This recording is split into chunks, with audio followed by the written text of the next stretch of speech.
and I'll probably tell this story at the workshop. I had an Uncle Eric that I was very close with. I was born in 13 Beechfield Road. My mum's parents lived at 17 Beechfield Road, and my father's parents lived at 27 Beechfield Road. He grew up in the street. Uncle Eric, like all of my father's generation, 5 brothers, in fact, all during the Second World War, Uncle Eric came back very badly damaged from his service in Burma, and so he eventually developed cancer, and he came to live with us. And I was with him the night before he passed away, but I was very close with him. And my mother gave me his signet ring, which they had made for him, I believe, in Rangoon.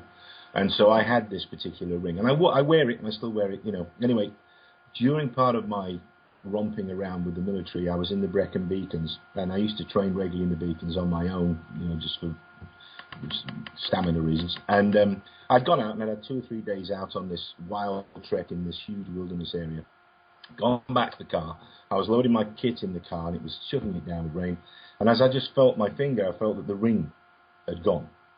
It had gone from my finger, and I was actually not sure whether I had it on my hand or not on my hand, where it was. I went through the car, couldn't find it in the car, pulled all my gear out, pulled out the sleeping bag, pulled out my rucksack, everything, went through everything, couldn't find this ring.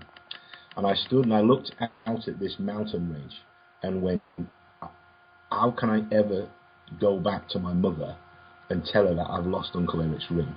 I've just got to go and look for it. And which was insane when you look at this range. I've been out for 2 or 3 days, so it could have been anywhere. And anyway, I decided to go look. So I decided I could drive as close as I could to each place that I'd slept or where I knew I'd been, and I'd walk into the range from there, which is what I did. And for the rest of that day, I think it was early November, I literally ran up and down muddy trackways going, I am out of my mind.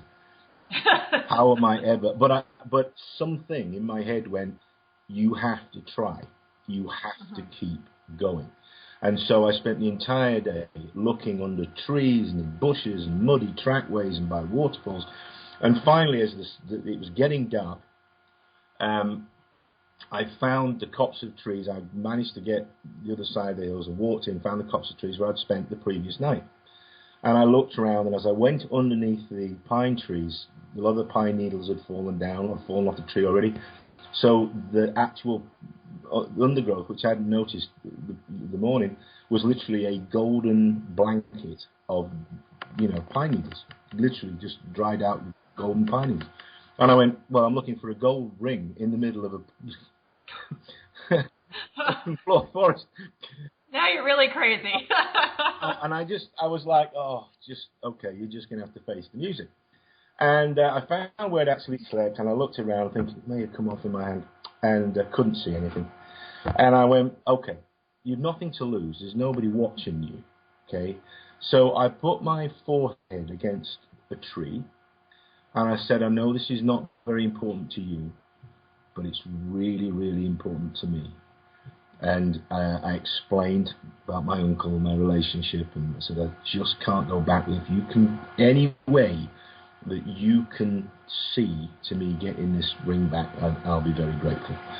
And I actually turned around, and I was so tired and thinking, now I've got to walk back, and maybe it'll be on the path on the way back.